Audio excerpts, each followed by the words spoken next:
You've never met a single customer. Never touched a single product. And last year, your platform processed over $2 billion through infrastructure no government has ever successfully traced. In April 2022, German and US authorities shut down a dark web marketplace called Hydra. The servers were in Germany. The Bitcoin seized was worth $25 million at seizure. The platform had served a reported 17 million customer accounts across its lifetime. 19,000 vendor profiles, gone in a morning.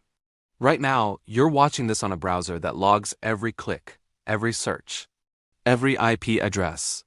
Somewhere else, on infrastructure you can't see and can't reach through any normal means, a parallel internet is running a parallel economy.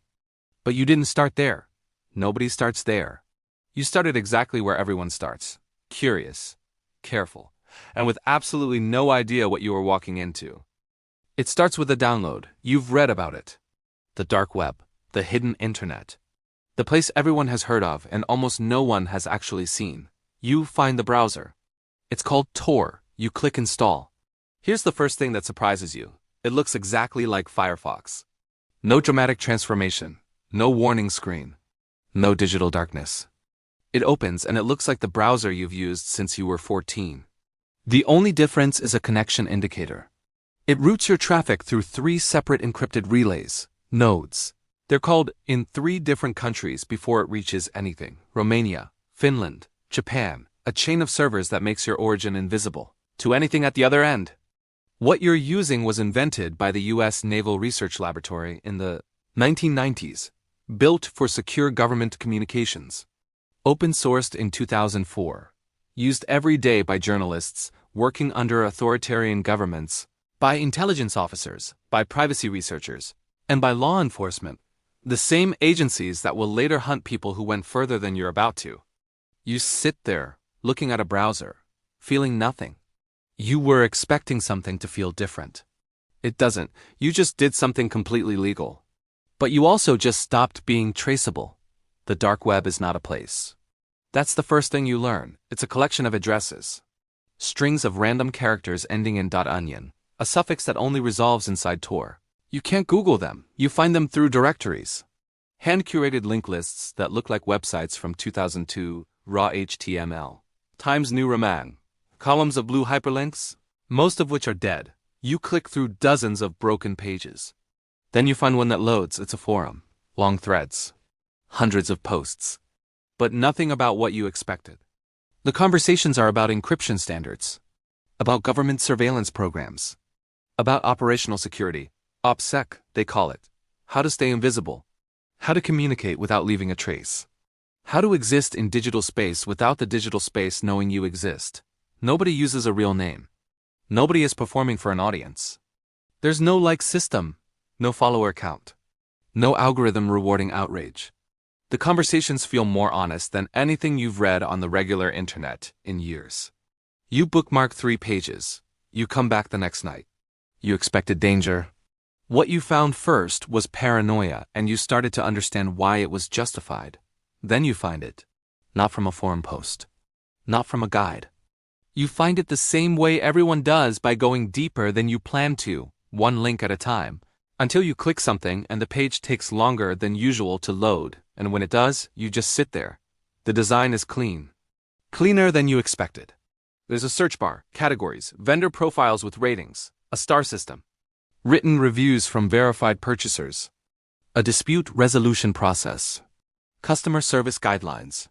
The UX is indistinguishable from any legitimate e-commerce platform you've used in your life. The first dark web marketplace of this kind was called Silk Road. It launched in 2011. It used Bitcoin for payments, PGP encryption for vendor communication, and a reputation system modeled explicitly on eBay. Before the FBI shut it down in October 2013, it had processed an estimated $1.2 billion in transactions. The interface was deliberately designed to feel familiar, to feel safe, to feel normal. You are browsing listings for things that carry mandatory minimum sentences. You haven't bought anything. You tell yourself you're just looking. You've been just looking for 2 hours. The most disturbing thing wasn't what was for sale. It was how familiar the shopping experience felt. You do it. The transaction takes 4 minutes. You set up a wallet. You move funds through a mixing service, a tumbler designed to break the traceable chain of Bitcoin transactions and obscure the origin. You complete the purchase. You close the laptop. Bitcoin is not anonymous. That's something most people don't understand until it's too late. It's pseudonymous. Every transaction is permanently recorded on a public ledger.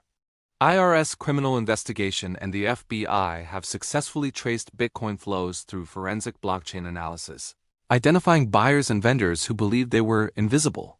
The ones who were caught weren't caught because the technology failed. They were caught because they made human mistakes. Home Wi-Fi, personal shipping addresses, usernames they'd used before. The wait for delivery is 11 days. Every one of those days, you run the scenario. What if the vendor is law enforcement? What if the package is flagged? When it arrives, in ordinary packaging, looking like nothing, you feel something shift inside you. You crossed something. You can't identify exactly where the line was. But you know, with complete certainty, that you are on the other side of it. The purchase took 4 minutes. The paranoia that followed it lasted 4 months. You start small, low volume, high margin, low risk.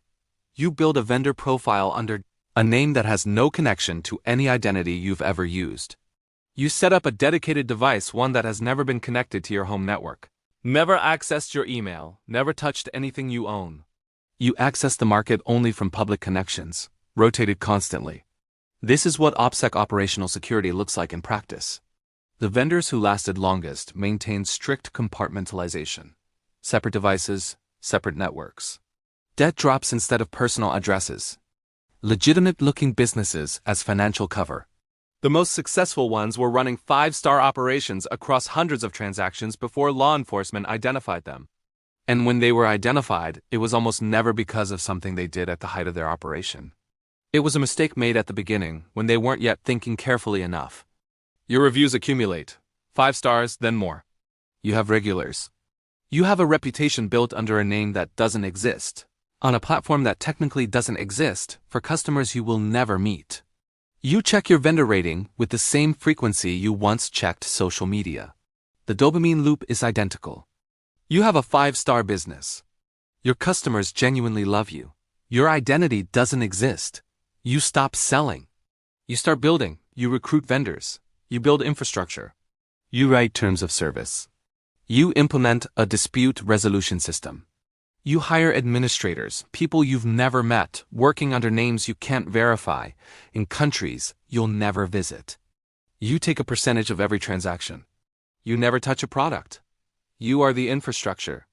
AlphaBay, taken down in July 2017 in a joint operation by the FBI, D, and Europol, had over 200,000 users and 40,000 vendor accounts at its peak, 10 times the scale of Silk Road. Its administrator had built servers across multiple international jurisdictions. He had implemented redundancy systems. He had thought about almost everything. But investigators eventually traced a personal email address linked to an early account registration and operational mistake made years before the platform reached its scale, when he wasn't yet thinking in security terms. They waited, they built a case. They moved when they were ready. You are running a business. The revenue is real.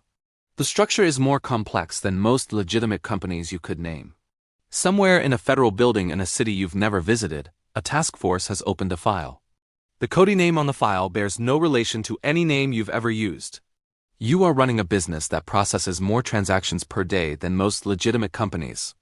The only difference is yours will never file a tax return. You withdraw. You don't operate the market day to day.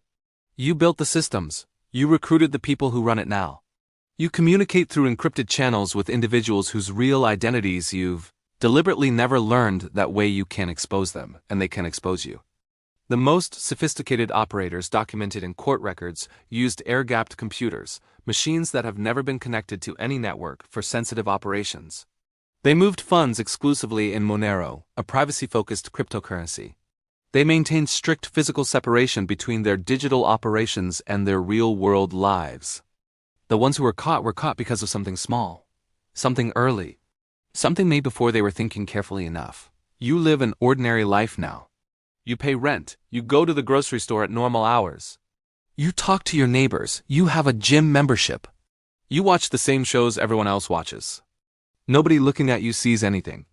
Not because you're hiding, because there's genuinely nothing to see. The invisibility stopped being a tactic a long time ago. It became who you are. The most dangerous people in this world look exactly like everyone else. You wake up to a notification, then another, then silence where there should be traffic data. You open the monitoring channel, the transaction numbers have stopped. Not slowed, stopped completely. No new orders, no new listings, no admin activity from anyone. The Hydra market takedown in April 2022 was the largest dark web marketplace seizure in recorded history. German authorities moved on the servers. $25 million in Bitcoin seized. 17 million customer accounts. 19,000 vendor profiles. Operation Bayonet in 2017 was different. When authorities took down AlphaBay, US and Dutch law enforcement secretly assumed operational control of a second marketplace called Hansa. They ran it covertly for several weeks. Every vendor and buyer who migrated to Hansa after AlphaBay's fall, believing they'd found safety, handed their data directly to the people hunting them. You don't know if your name is in the file. You don't know if the mistake that unravels everything is something you remember making or something you've forgotten entirely. You close the laptop, you go to the kitchen. You make coffee, the kettle boils, you pour it. Your hands are completely steady. That is the thing that frightens you most. Not the exposure, not the years, not what happens next. The fact that your hands are steady. Somewhere right now, a platform is processing orders. Nobody at the top has ever met a customer. Nobody at the top has ever touched a product. Nobody at the top has shown their face to anyone in the operation. They built the infrastructure. Then they stepped back. Then they disappeared into it. And somewhere, someone just downloaded a browser. It looks exactly like Firefox. They're curious. They're careful. They have absolutely no idea what they're walking into.